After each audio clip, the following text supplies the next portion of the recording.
All right. Hello, everybody. How are you? This is Brad Listi. I am in Los Angeles. This is the Otherppl show. I hope you are doing okay wherever you are. Thank you for listening. Don't forget to subscribe to this podcast wherever you listen. You can also subscribe on YouTube. Follow the show on social media, TikTok, Instagram, Twitter, and Blue Sky. So it's Friday. It's another flashback episode. I'm going to be talking with Melissa Febos, an outtake from episode 460 from April 5th, 2017. That is today's flashback. I hope you had a good week. The summer, is it almost over? I guess it's getting closer. It's August. Feels like it went by in a blur. Everything feels like it goes by in a blur. Life speeds up as you get older, doesn't it? It feels that way. You got to try to slow it down somehow. Pay attention. Don't waste your time. This is what I tell myself. And yet, I often feel like I'm wasting my time, or I'm not being time efficient. I'm not getting enough done. I'm not doing the things I want to do. I'm not achieving enough. So you just got to try to take it easy. I don't know what the answers are. It's hard. Try to get out more. I need to get out more. See people. Talk to people. I owe people phone calls. People owe me phone calls. Does anybody talk on the phone anymore? I don't think so. I do. Am I the last person on earth who likes to talk on the phone? I'll talk to you on the phone. I'll call you. I'll FaceTime you. People are scared. I have a friend, good buddy of mine. Haven't talked to him in years. I think he's scared of the telephone. I think he smoked so much pot, he lost the ability to have a conversation over the phone. I think he has a panic attack when I call him. Doesn't answer. I leave him voicemails, no response. But he will text me.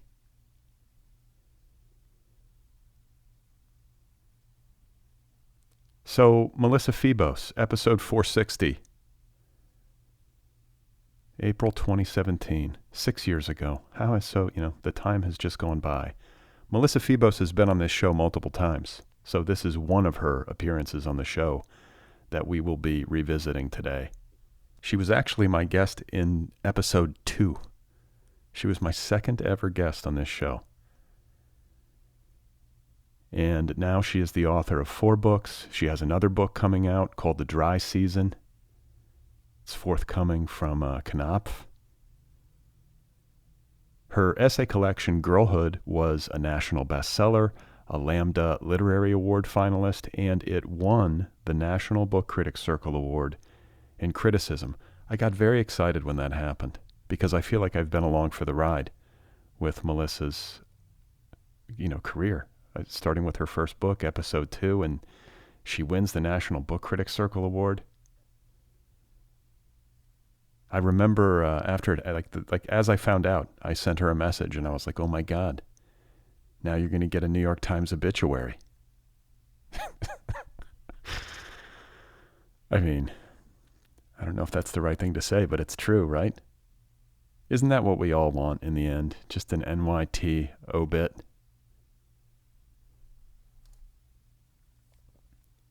Incidentally, this is a monologue like I used to do on this program. Maybe because they're flashback episodes, I should do actual Brad Listi monologues in the flashback episodes where I just sit here and talk. And, I have mixed feelings about this part of it. It's hard to do when you're doing as many episodes as I do, to have something to say, at least if you're me. And then I also don't want to annoy people. I feel like it's annoying for somebody to jabber into a microphone like this. Though, many people, I sound like Donald Trump, many people are saying that the monologues are actually enjoyable. I have had people tell me that. I do have people now and again reach out to me and say, whatever happened to the monologue? But the truth is that, when it comes to the interviews are the main event, and it's just, in the interest of efficiency, it's like, let's just get to the interview. I don't have anything to say, usually. Or if I do I really need to say it?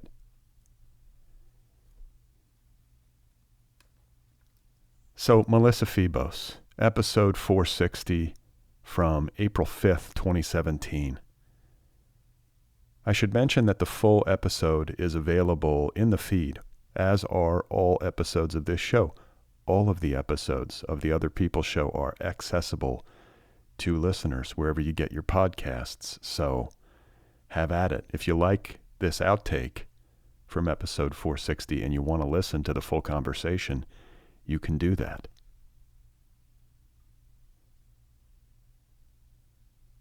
So before we get started, a quick reminder that I do an email newsletter once a week, and it is free, and you can subscribe to it. I would love it if you would subscribe to my newsletter over at otherppl.com or bradlisti.com. It's once a week. I let you know about the latest episodes of the show, and I share links to things that I've been reading and finding interesting. That is it. So if you want to hear from me once a week in your inbox, go sign up for the newsletter at bradlisti.com or otherppl.com.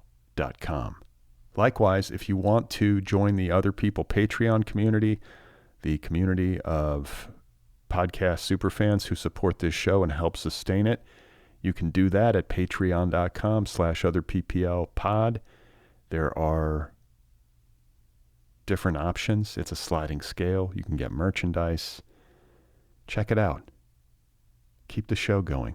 Patreon.com/otherpplpod.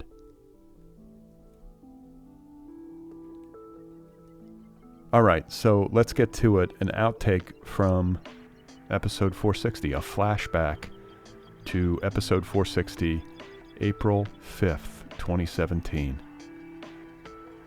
My conversation with Melissa Febos. Are you ready? Here we go. I remember I dropped you off in like Silver Lake. That's like the last time I saw you, was dropping you off there. Yeah, I was meeting with some producers who didn't make a movie out of my first book. Yeah. Bastards. They never do. They never do. They never make it. You have to. So I feel like we're at the point now where like if you want anything done, you just have to do it yourself. It's true. I mean, I feel like I knew that when I was a child. Yeah. Like, why do I have to keep realizing that? But I feel like Whip Smart is great material for a movie. I mean, obviously. But they just couldn't get the funding. That's what they say. I mean, I don't know. People in LA are so full of horseshit that whoever knows what they really think. Do you think that, I mean, is it, okay, this is a question I often have because I've lived here for a long time. Is it the nature of entertainment? Yes. Is it different? Are people full of horseshit everywhere? Or it's like, what is it that makes people so full of shit in the entertainment industry? I mean, there is horseshit everywhere, to be sure.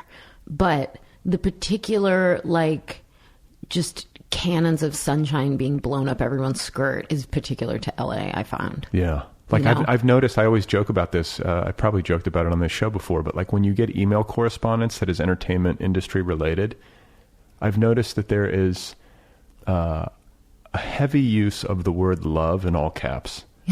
Like, I love this. Do you know what I'm saying? It's like, amazing. It's amazing. Like, it's always like, it's not only like I love it, but I love it in all caps, and then they really don't love it. Yeah. In New York, I think there may be an equal amount of horseshit, but it manifests in very different areas. I mean, people are more full of horseshit about themselves, you know? And here, people are like blowing their horseshit at other people. It's like a false reflection, you know? Yeah. And I, you know, in my few sort of entanglements with like the entertainment industry here, I was shocked every single time at the ability of people native to the industry and to this place who still believe it.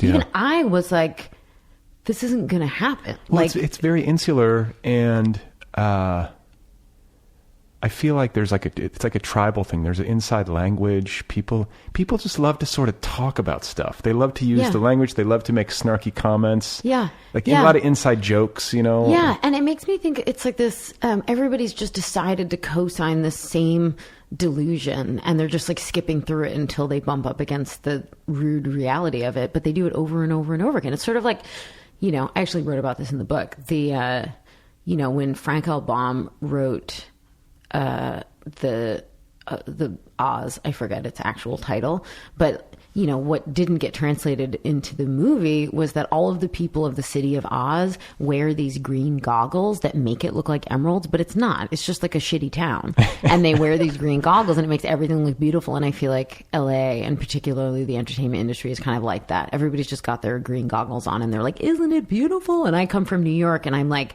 it smells like piss and there's starving cats everywhere. And they're like, what are you talking about? You're going to be a star, you know? Yeah. Yeah, I mean, it's like LA. I was thinking about that today, thinking about you coming over because it was cloudy when I woke up, and I was like, oh no, like Melissa's in town and she's got to see LA when it's cloudy. And I always feel like the real ugliness of LA comes out when it's cloudy. Like it's meant to be viewed in sunshine. Yes. And when it's not, you're like, oh, this is a disaster. Yeah, it's like you need to activate all the reflective surfaces for LA to do its work. Although I will say, I had a friend come into town to New York recently, and it was like just post a snowstorm, but a few days. And I was like, wow, it's freezing cold. It's raining. There's filthy snow and it smells like feces. But I feel like the immediate aftermath of a snowstorm or during like a blizzard in New York is like maybe one of the best times to be there. Is. Everything's covered in that like white blanket. It's quiet. It's never that quiet any other time, I think. But it has to be right. Like 7 minutes afterwards, it's already just like filthy. People are peeing in the snow like 7 minutes later. It's just like there's like a lasagna of layers of ice and dog shit and trash. But for those first 6 minutes, it's beautiful. So you're out here. You've been on tour for how long? I've been on tour for like 2.5 weeks. And you're liking it? I do. I like it. I mean, in a sort of more universal way, I think sitting alone for 7 years with my own mind, it leaves me starving for this side of it. But also, I'm an extrovert. I love traveling. I love airplanes. I love hotels. I love like frenetic social activity. I love talking about myself. I love being clapped for. So all that stuff. Yeah. Doesn't exhaust you? Do you derive energy from it? I derive energy, which is the definition of an extrovert, right? Yeah. Like I derive energy from interaction with other people. But you know, I have to say, I took 6 months of celibacy this year or last year, I guess now. And something happened. It was like I encountered my introverted parts. And wait, what do you mean 6 months of celibacy? Meaning like I did not have sex or flirt or go on dates for 6 months. Okay, but then this was enforced, or this is just how your life turned out? No, this was a decision that I had to make. Why? Because I had been in relationships since I was 15, basically with no interruption. And I had this incredibly harrowing relationship that I wrote about. Right. And after that, I was like, I need a break. And then I proceeded to get into 4 miniature relationships. And I was like, okay, I'm going to have to be more intentional about it because my patterns are so engraved. Is it like sex addiction, or is it just like you're just so used to it? I think it's definitely not sex addiction. There might be, I'm an addict for sure. I have the biological gift of addiction. Yeah. I'm really good at convincing myself that I'm dependent on things that are actually harming me. But no, I think that I just like love. I like people. I like being partnered. I'm pretty good at relationships, and you wouldn't know that from this book, but in general.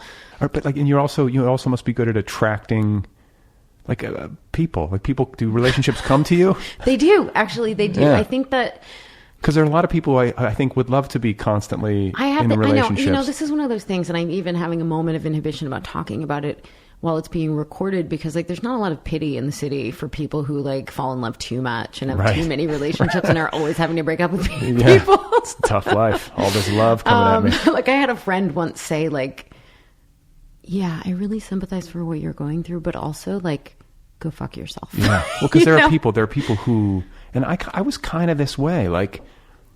I just was, I don't know. I guess I'm kind of more introverted. I wasn't out and about.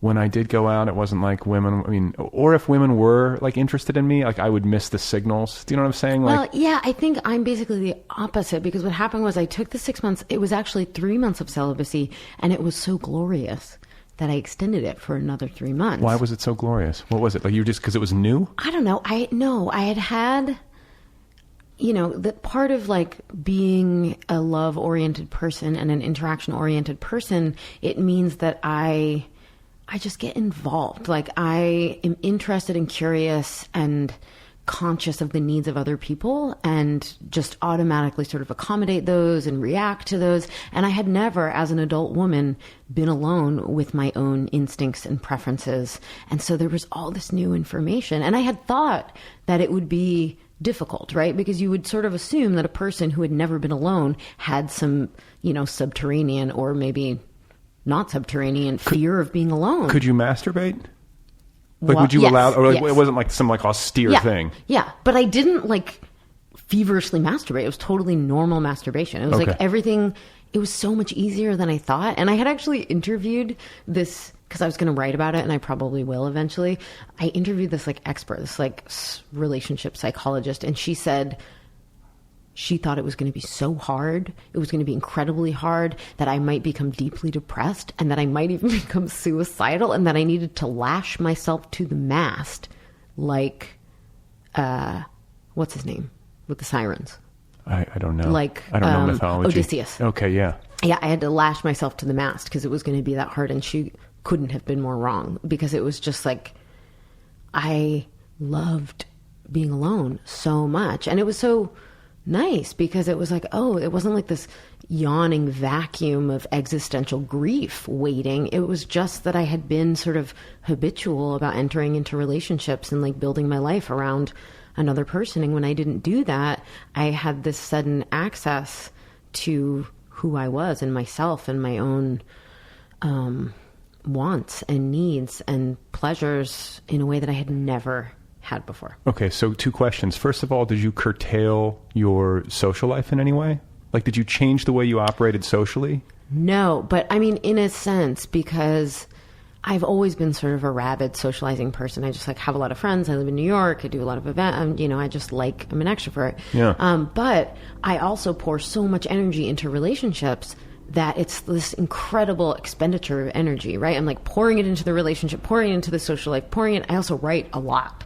And so it was like literally no time really spent alone with myself that wasn't writing or like jogging, Yeah. And so I didn't spend less time with my friends, but you subtract the relationship piece of the pie and suddenly I had time, and that time ended up devoted to time spent by myself and with myself. And you're like, I'm actually really amazing. Like wandering. I was like, I really like you.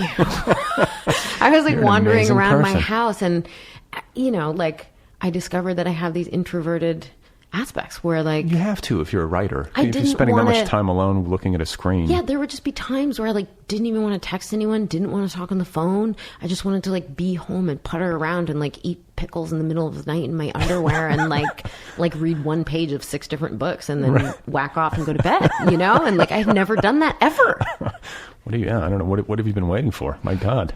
I mean, But and did you think though that, or do you think in retrospect that part of the reason why it was so enjoyable and you were able to do it with relative effortlessness is because you knew that it was finite? You're like, I'm gonna, if this was something that you felt like you might never escape, I think that's where the depression sets in. It's like people who are sort of like eternally single just cannot find somebody, of which there are many people. Many. And, that's where it starts to get depressing, where it's like, it's been a decade since I've been in a relationship, or it's been even a year, 2 years. Like, that's tough. I know. And I think that's why I have to find a way to write about it that's not just hateful. Why do you think that doesn't make people hate me? Because I do think, like, I have a pretty acute awareness of that. And yet also, like, the other side of it, my problem is also real, like not ever. I think what it really boils down to, and this is so tedious if you've ever been in therapy or read a self-help book, is just not having a respect for my own boundaries or my own solitude. And just like, I took a long car trip with a good friend of mine recently, and she was like, well, tell me like the story of how you ended up celibate. Because this was like at the end of the celibacy. And I told her sort of the story of my last few years. And she was like, so do you just agree to people who want to be in a committed relationship with you? And I was like, no. And then I was like, like if they ask enough times, like I just can't say no more than once. It takes so much for me to be like, no. And if I'm attracted to them, I'm just like, okay. So here's it. Like you have your celibate period. It was 6 months. Yeah. You have a day of what is it? The finish line. You're done. So whatever day this is, it's like a Tuesday. It was November 16th. Okay, so November. So November 16th, celibacy ends. November 17th, are you in a relationship? No, it was actually... You went out the next day and fell in love. It was really interesting because I got on the apps and like I really had to clean house to do the celibacy because I realized I had all these little like things, you know, like sort of interests, like simmering pots and like very back burners. And I was just like, no. I sort of like eradicated them all because I wanted to really do this thing. And so it wasn't like there was no one around, and that was fine. And I had so enjoyed my own company and so enjoyed my solitude and so enjoyed being fully present for my friendships and my family and my work, like in a way that I had literally never been before. It's wise, I think. I was in no hurry. Yeah. But I mean, people who literally jump from relationship to relationship to relationship and then never have a period of being single, I think you're wise to press pause and like have some time to do that. Yeah, I mean, I wish I could take credit for. I sort of feel like God just 86'd me, or my own psyche, or my Buddha mind, or whatever. It was just like, you're done, you're cut off, go home. Really? Call someone to come get you. Yeah, well, like what precipitated the decision? Like, did you have like a come to Jesus with yourself? Like, no, it was like the same way that I stopped doing everything that I do ceaselessly, which is that I just do it until I physically cannot anymore. And I had just been like relationship.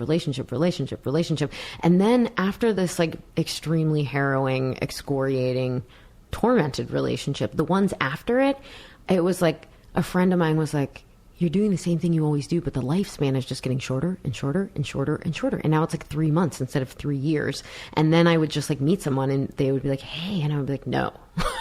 And so, I was just they don't even have to say, hey, they just look at you. Yeah. And I was like, no, and the funny thing is when I came out of it, the same thing happened where I was like so into being alone, and it was actually repulsive for me to imagine waking up with someone else in my bed or where I was just like, I know that I will want that.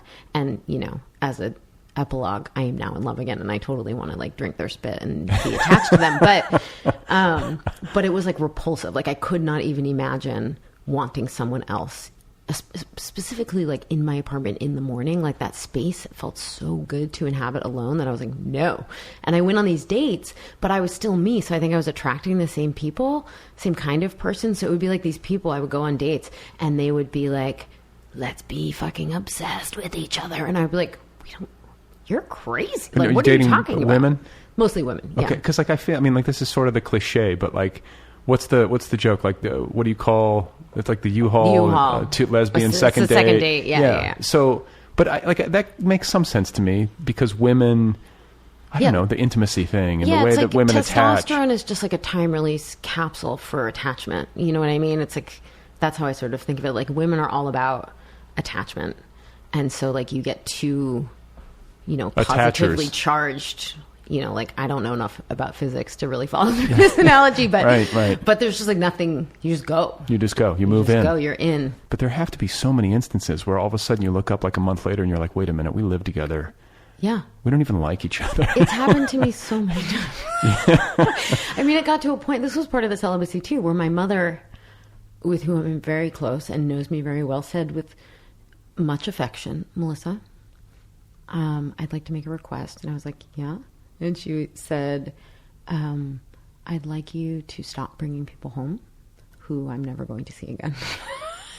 Yeah. And I was like, because you don't want to get attached, and you're like, how serious is this? I put all this energy into getting to know them. It takes energy away from spending time with you or your brother. Right. And then they disappear forever. So like maybe you should impose a minimum time limit before you bring them home, like 6 months. Yeah. Or so, like it takes time to get to know somebody.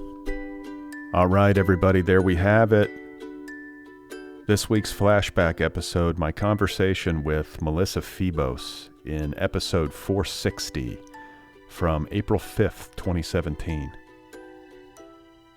Such fun talking with her. And don't forget, you can listen to the full conversation if you want to. Just go find the episode 460. It's in the feed. All episodes of the Otherppl show are available to you. You can read Melissa's books if you want to. They're excellent. Bodywork, Abandon Me, Girlhood, Whip Smart, and the new one, forthcoming from Knopf. It is called The Dry Season. So get ready for that. The Otherppl podcast is offered freely. All episodes of the show are made available to listeners without restriction. Don't forget to subscribe wherever you listen. You can also subscribe on YouTube, follow the show on social media, TikTok, Instagram, Twitter, and Blue Sky. If you love the show, join the Patreon community and help keep this thing going. Patreon.com/otherpplpod. Don't forget to subscribe to my newsletter. You can do that at otherppl.com or bradlisti.com. It's free. If you want to do me a favor, rate this podcast wherever you listen. Rate it, review it. It helps the show in the algorithm. It helps it find new listeners. It helps the rankings, all of that stuff. If you would like to get an Otherppl t-shirt, you can do that at otherppl.com. They're good t-shirts. And finally, I have a novel out, my latest novel, published in 2022. It's called Be Brief and Tell Them Everything, available now in trade paperback, ebook, and audiobook editions. I narrate the audiobook. So if you want to read my book, it's called Be Brief and Tell Them Everything. All right, so coming up on Sunday, there's going to be a new Craftwork episode, a conversation with Kathleen Schmidt, founder and CEO of Kathleen Schmidt Public Relations. She is a longtime industry veteran and the author of a fast-growing Substack newsletter called Publishing Confidential. We had a great conversation about why the publishing industry is broken and how perhaps to fix it. So that is coming up on Sunday. Kathleen Schmidt and I talking about how fucked up publishing is. You ready? Stay tuned.